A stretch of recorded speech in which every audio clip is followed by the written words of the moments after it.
Thank you, Mr. Chairman. Bill 24-352 was introduced on July 12th, 2021 by Ward 8 Councilmember Trayon White and referred to the Committee on Business and Economic Development on July 13th, 2021. The committee held a public hearing on this bill on June 16th, 2022, and the committee marked up the bill on July 14th, 2022. If approved, the bill would provide a real property tax exemption for property in the Congress Heights neighborhood of Ward 8 located at 2737 Martin Luther King Jr. Avenue Southeast. The property is owned by GST LLC, the operators of Georgina's Restaurant, which is affectionately known as Players Lounge. The Players Lounge is a minority-owned business that has operated since 1972. Members of the community that testified at the June hearing fondly referred to the restaurant as a neighborhood institution or the Ward 8 living room, and referred to its owners as prominent pillars of the Ward 8 community and of the District of Columbia, who constantly give back to the community. The legislation was introduced because the Players Lounge faces sizable financial setbacks due to the COVID-19 pandemic. The district's public health emergency and attendant restrictions prohibited the restaurant from operating its dine-in business and caused the owners to exhaust 2 insurance policies and use proceeds from a reverse mortgage in an attempt to keep the business afloat.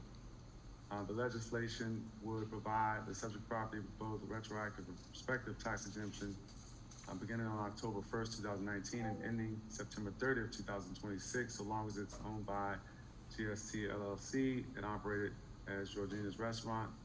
And the council set aside approximately $80,000 in the FY23 budget for this abatement. That I ask the measure be placed on the consent agenda for the legislative meeting to follow. Discussion, Councilmember Trayon White.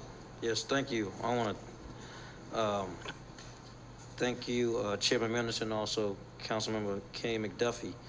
I want to keep my comments brief. This legislation coincides with our 50th anniversary of Players Lounge, and I'd like to congratulate and thank them for all they've done in the community, not just for serving food, but being a hub where people can come and fellowship. They've also been able to give back and provide services to homeless families and to schools and events free of charge. They've also participated in a number of events that have decreased the hunger in our community.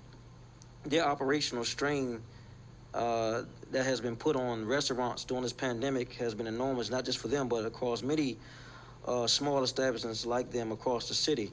And this tax abatement will help provide relief to one of the only sit-down establishments in Ward 8, and it's east of the river for that matter, to provide quality of food at affordable prices. I want to thank you, Councilman McDuffie and Chairman Mendelson, and my colleagues who have worked with me to support this measure. I'm grateful that we will be supporting an institution that has supported Ward 8 families for decades. Thank you. Thank you, Councilmember White. Is there further discussion? Mr. Chairman. Councilmember Robert White. Thank you, Mr. Chairman. I want to thank my colleague, Councilmember Trayon White and Councilmember McDuffie for their work on this important bill. Players Lounge or Georgina's is one of my favorite places in the city. The food is incredible. The pour is heavy, and there are always community members inside, and certainly one of the best jukeboxes in the city as well. What's particularly important here is that the Players Lounge has been around, as Councilmember Trayon White said, for 50 years. It was here before the St. Elizabeth's development. It was here during the St. Elizabeth's development. We need to make sure that they are here after the St. Elizabeth's development because this key community hub and business is one that deserves to continue to stand in a neighborhood that is changing like much of the district.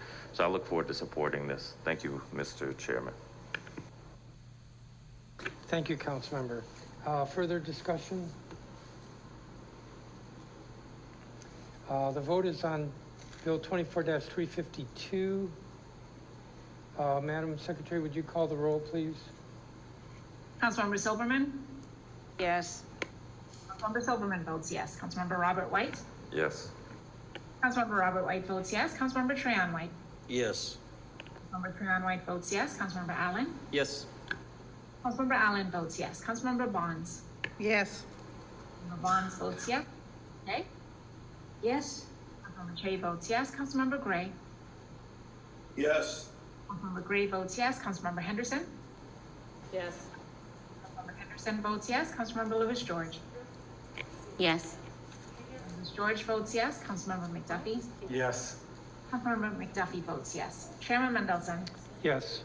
Oh, Chairman Mendelson votes yes. Councilmember Nadeau. yes. Councilmember Nadeau votes yes. And Councilmember Pinto. Yes. Councilmember Pinto votes yes. Mr. Chairman, there are 13 yeses. Thank you, Madam Secretary. The bill is approved